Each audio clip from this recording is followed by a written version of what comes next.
Hello learners, welcome to our channel. ये comprehensive question है December 2025 का। 4 मैंने ऑलरेडी करवा दिए हैं, एक क्वेश्चन रह रहा था वो आज समझ लेते हैं। देखिए इस टाइप के क्वेश्चन है ना, एनटीए इस बार जो कॉम्प्रेहेंसिव आए थे वो एससी सॉफ्टवेयर इंजीनियरिंग और सीओए के आए थे। ठीक है, डीबीएमएस के ऑपरेटिंग सिस्टम के डीबीएमएस के ऑपरेटिंग सिस्टम के ज़्यादातर आते हैं, कंप्यूटर नेटवर्किंग के भी दे देते हैं। और टीओसी का एक बार दिया था, पेज रिप्लेसमेंट का ऑपरेटिंग सिस्टम से दिया था। ज़्यादातर सीपीयू शेड्यूलिंग और डिस्क शेड्यूलिंग पे क्वेश्चन आता है।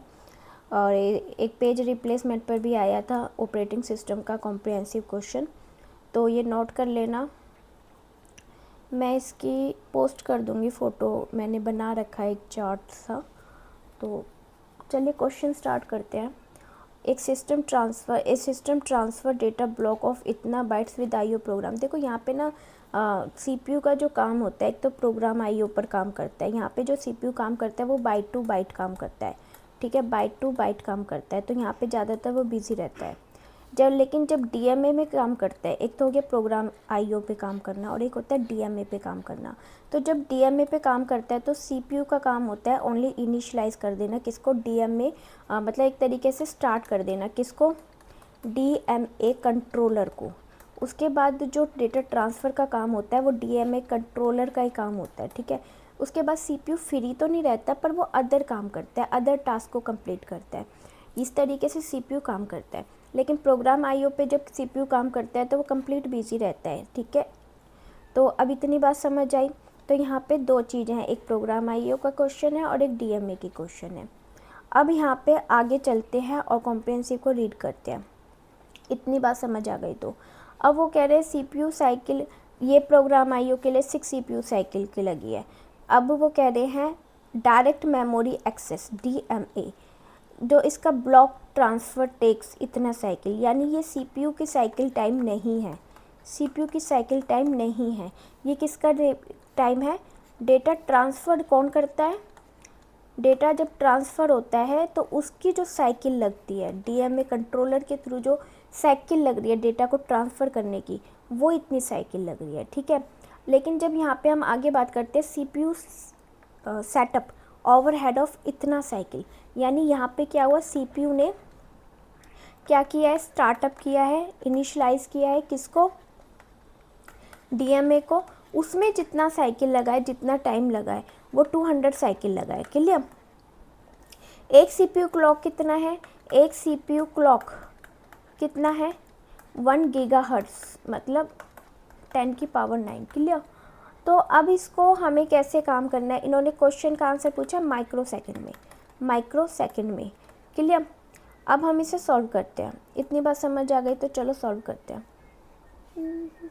हाँ, क्वेश्चन है how much CPU time is consumed by DMA overhead. तो हमें किसका ज़रूरत है? हम सीपीयू का काम क्या होता है? सिर्फ स्टार्टअप करना, उसके बाद तो डेटा ट्रांसफ़र करना है, वो डीएमए ही करेगा, डीएमए कंट्रोलर है ना। तो हमें सिर्फ इतने पे काम करना है, 200 साइकिल। अब आंसर तो माइक्रो सेकंड में है, लेकिन माइक्रो सेकंड से पहले हम सेकंड में भी निकालेंगे, सेकंड में निकालेंगे तो हम ये कहेंगे कि एक CPU cycle equal to 1 nano second, 1 nano second. ठीक है, 1 नैनो सेकंड। तो यहाँ पे 200 सीपीयू साइकिल है, सीपीयू साइकिल है। ठीक है, 200 सीपीयू साइकिल है, 200 नैनो सेकंड हो गए। अब नैनो सेकंड को हमें कन्वर्ट करना है किस में? माइक्रो सेकंड में, जो कि इन्होंने ये दे रखा है। ठीक है, ये गिवन है नैनो सेकंड। तो इन नैनो सेकंड को हम कैसे करेंगे, कैसे कन्वर्ट करेंगे? सिंपल सी है, हम 200 को 1000 के साथ क्या कर देंगे? डिवाइड कर देंगे। जब हम डिवाइड कर देंगे तो हमें आंसर मिल जाएगा। क्लियर? इतनी बात समझ आ गई। हमने क्या किया मैं कंप्लीट आपको बता देती हूँ। हमने सीपीयू साइकिल को चेक करा, सीपीयू साइकिल को हमने चेक किया, जो कि 200 साइकिल हमें गिवन था। इसका क्या काम था? ये 200 साइकिल क्या कर रहा है? डीएमए कंट्रोलर को सेटअप कर रहा है। ठीक है, क्या कर रहा है? सेटअप कर रहा है, यानी स्टार्ट कर रहा है। कौन कर रहा है? सीपीयू कर रहा है। एंड देन आफ्टर क्या किया हमने कहा, क्लॉक इन्होंने जो टाइमिंग दिया है, एक क्लॉक टाइमिंग इन्होंने दिया है, क्लॉक टाइमिंग है ना, CPU क्लॉक ना जो दिया है इन्होंने 1 गीगाहर्ट्ज़ दिया है, 1 गीगाहर्ट्ज़ यानी कितना हुआ 10⁹। तो इसको इन्होंने क्या किया सेकंड में कन्वर्ट करा, 200 को 1 CPU साइकिल को इन्होंने कन्वर्ट किया, 1 CPU साइकिल को इन्होंने कहा कि 1 बाय इतना सेकंड, और फिर उसको कन्वर्ट किया नैनो सेकंड में 1 नैनो सेकंड।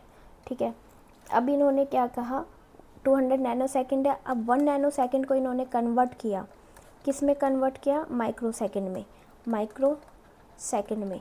तो इन्होंने कैसे कन्वर्ट किया, सिंपल सी बात है 1/1000 से डिवाइड कर दिया। क्लियर, समझ में आई, ये फॉर्मूला है, इसे नोट कर लेना। Thank you, thanks for watching, bye bye.